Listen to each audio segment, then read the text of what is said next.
You turn off the light, you lie down, you close your eyes, and you just lie there. 5 minutes, 15, half an hour, and the dream is like, I forgot about you. You're tossing and turning, you're counting sheep.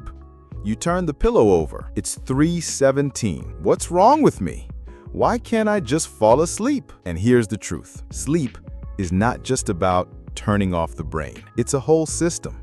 And if at least one mechanism is broken, you will be staring at the ceiling until dawn. Today, you will find out all the main reasons why you can't sleep. Some of them you don't even notice. And one of them literally steals your brain every night. The number one reason is too much light. You're lying in bed.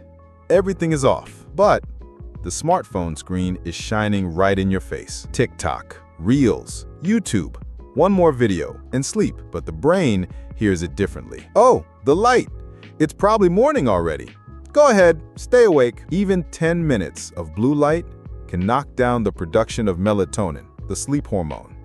And you've probably been sitting under that light for half an hour or an hour. Plus, there are street lights out the window, the night light, the light from the router. It all seems like a small thing, but the brain notices even a thin ray of light through the curtains, especially if it's dark blue, like a phone screen. Your pineal gland, which is supposed to trigger sleep, stops. Melatonin is not released. You don't fall asleep. You're literally programming your brain for insomnia. What should I do? Turn off the screens an hour before bedtime. Turn on night shift or orange glasses. And most importantly, make your room really dark. Blackout curtains, mask, no light bulbs. Light is the enemy of sleep, and you have to beat him. Reason number 2 is that you sleep in anxiety. You lay down, he closed his eyes, and the brain turned on Netflix. But not funny.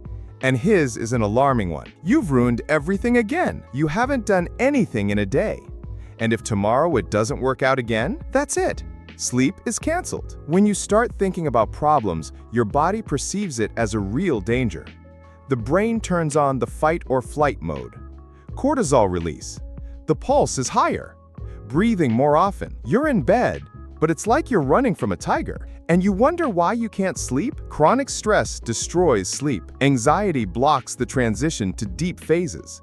You can even fall asleep, but your brain is still awake. What should I do? Before going to bed, stop the flow of thoughts.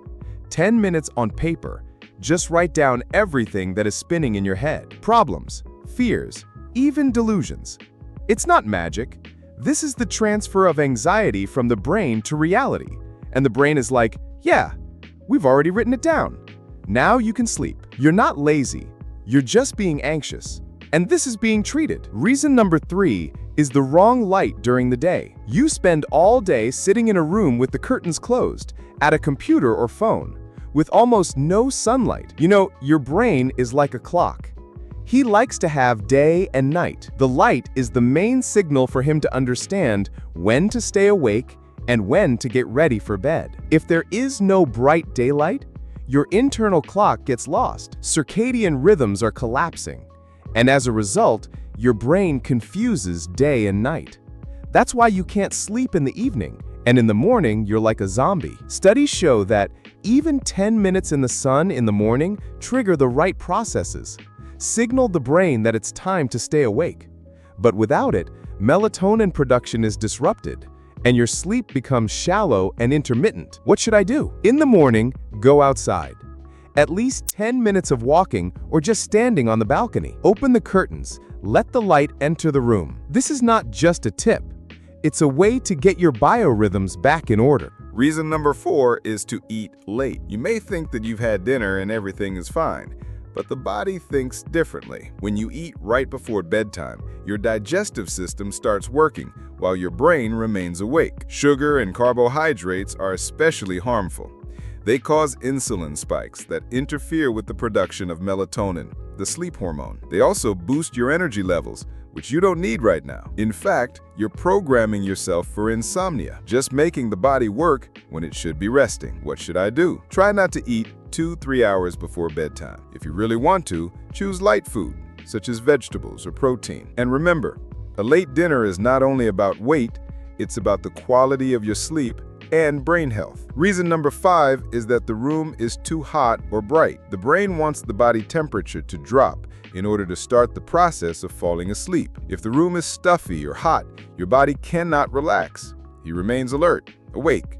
But it's not just the temperature that gets in the way. Even small light sources, a light bulb, a glowing router screen, or a street lamp can knock down the production of melatonin. You won't notice, but the brain reacts to light very sensitively, especially to blue and white. What should I do? Keep the temperature in the bedroom between 18–20 degrees Celsius. Use thick curtains, a sleep mask, or at least close your eyes. Turn off everything that glows. These are simple rules that make sleep deep and sound. Reason number 6 is an incorrect sleep ritual.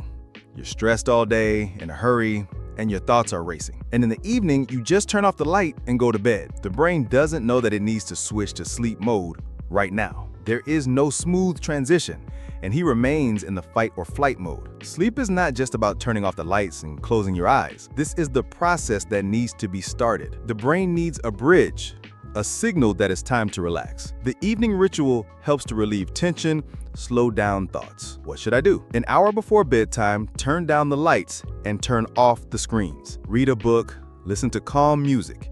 Take a warm shower. Meditation or breathing exercises work too. Repeat this every evening and your brain will begin to understand that it was time to rest. This simple ritual can dramatically improve your sleep. And yes, it works. Another common reason is caffeine after lunch. You think, come on, I don't drink coffee before going to bed. But did you know that caffeine can stay in your body for up to 6 hours? This means that a cup of coffee at 3 p.m. still works at 9 p.m. right when you should be going to bed. Caffeine blocks adenosine, a substance responsible for fatigue and drowsiness. Without adenosine, your brain doesn't get the signal, it's time to rest. Because of this, you can lie down for a long time, toss and turn, and think that you are not tired. But the body is actually ready to sleep, and the brain is awake. This is one of the reasons why many people have trouble falling asleep even if they don't drink coffee in the evening. What should I do? Limit your caffeine intake to 2 p.m. If you want, try decaffeinated tea or just water. Remember, caffeine is not an enemy if used correctly, but after lunch, he becomes your enemy of sleep. You're not broken. You're not lazy. You just live in a world that prevents you from sleeping properly. Now you know that even habits like coffee after lunch, they can steal healthy sleep from you. Each of these reasons is a signal that your brain is giving you. If you start listening to them and changing your habits, sleep will definitely come. Small steps have a huge effect. Share this video with someone who can't sleep either. Please like it if at least one reason was about you, and subscribe so that you don't miss any useful tips. Sleep tight, you deserve it. Stay healthy, become smarter.